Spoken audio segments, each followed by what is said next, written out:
Psygnosis, a household name on the PlayStation front that was renowned for creating and producing some of the most popular titles ever seen on the system, that contributed a lot to the PlayStation console's evolution and growth, that would see it to become one of the greatest selling consoles of all time, that produced anything from Destruction Derby to other legendary titles that would leave a lasting impact on many gaming fans throughout the generations. But while there was a lot of heavy hitters, there were also a few games that had great appeal and were heavily publicised and promoted, but definitely missed the mark in terms of various characteristics or features. And unfortunately, one of the games we'll be looking at in this video is known as Psybadek, that was released for the console in 1998. The game was officially announced in May of 1997 and went through many different development stages, but at some point during the development process, the game was paused due to the development team being taken away from the production in order to focus on the development of other games or bigger budget titles that they wanted to get out at the time. So we're kind of left with this game that when it was finally released, there was a lot of issues with regards to the game's play dynamics, controls, and just various gameplay features that just didn't live up to the hype. So essentially what the plot of the game sees demons arriving from another realm and kidnapping your friends, so it's your job to use likes of your snowboards in order to travel around different world type environments, collecting items of interest while performing tricks that you can also use as weapons in order to defeat various enemies. And in many of the levels they're broken down into different stages where you either have a certain amount of items to collect or you have to dispatch or destroy a certain amount of enemies in order to open up other levels in the game. But that's where some of the issues of the game really start to come into play, because it's not very apparent from the start in each level as to the amount of items or enemies you need to defeat. It doesn't give you a specific number or goal in which you need to hit in order to achieve progression in the game, so it leaves you just roaming around and going back to levels you've already played,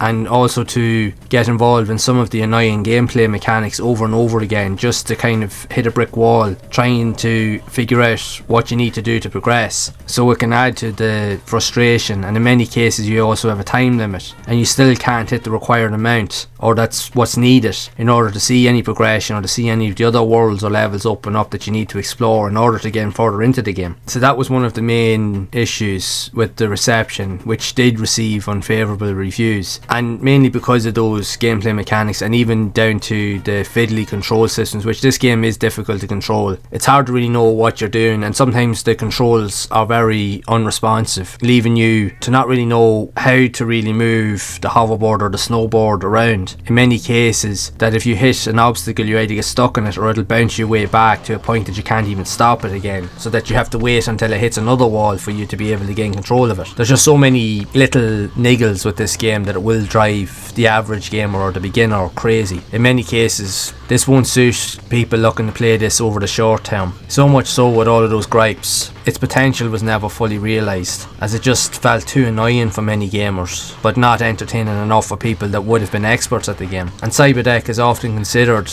by many, even in games magazines, to be among one of the worst games ever released on the PlayStation because of all of those gripes, which is a pity, because it was a game that did offer something unique in terms of play styles, but just wasn't executed the way it could have been. It tried to be a multitude of different things, but it just falls short in many aspects, and mainly because of the outlines that I described, the controls and just the niggly little features that just felt unfinished and just weren't as responsive as they could have been. But even with that, the hype building up to the game was definitely positive, but it just was left to fade into existence upon its release, and because of all of those issues. The game was heavily marketed and promoted, which is a shame to see a game gaining so much hype and recognition only for it to fall flat in its face, because the game even had a sponsor with Vans sponsoring the likes of the shoes and the clothing aesthetics that you can see from the characters in the game. And while it is considered an annoying game for many, could it be considered as one of the worst games you could ever play? Well, it's hard to really know in that regard. Yes, it is considered as one of the worst official games on the PlayStation in most regards, but I think that there is a chance that there will be people out there that have played this and that probably will have found some enjoyment out of it. But like I said, for the average or casual player coming into this, you won't won't find really much enjoyment out of it, as it's just too fiddly and annoying, especially at the start of the game, to really get any sense of enjoyment out of it. Like, even when I go back to my own first experiences with this, I first seen a promotional trailer for it on an old cassette tape that you would have got with the gameplay magazines. This was way back in 1997. That'll tell you how long ago this was. And I remember on that specific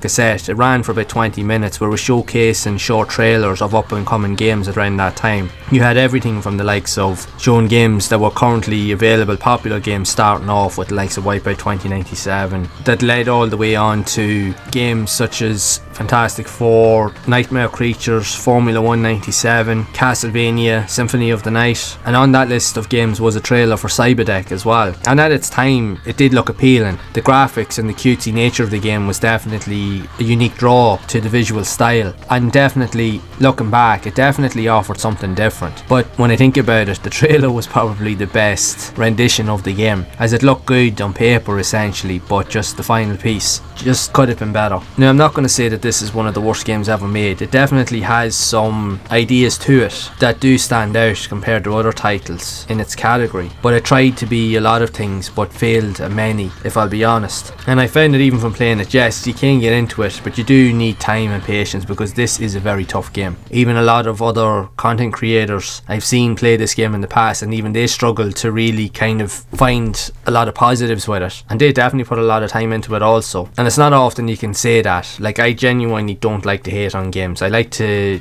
try and look at the positives and give it the benefit of the doubt, but there is games from time to time that do come along where they will test your patience, and you will really look at them, especially for the first few minutes of playing them. You'll kind of know that something is off, or that there's something missing that should have been there but that isn't. And unfortunately, this is one of those games. I don't want to say that it's the worst game ever, but it's definitely far from the best game I've played on the PlayStation. Let's just put it that way. It had some cool ideas, but again, it just could have been better. Let's just put it that way. But there are better games on the system. That's all I'll say about that, really, in that respect. But you can try it, see what you think for yourself. There are a select few that will put time into it and might get something out of it, but it just won't be for everybody, as it will require a lot of luck, patience, and just dedication to get anything out of this, really. But for those reasons alone, I would love to know your thoughts of Psybadek for the PlayStation, if you have played this obscure and unique game, and what do you think of it overall? Would you consider this as one of the worst games on the PlayStation, or did you manage to find some enjoyment out of it? So be sure to share it down in the comments below. And if you would like to see more content around other types of games that were somewhat similar to this in many ways, but that were mainly better, or that you would like to think were better, then you can check out the playlist on screen to see more of those games in action. And as always, keep those gaming memories alive.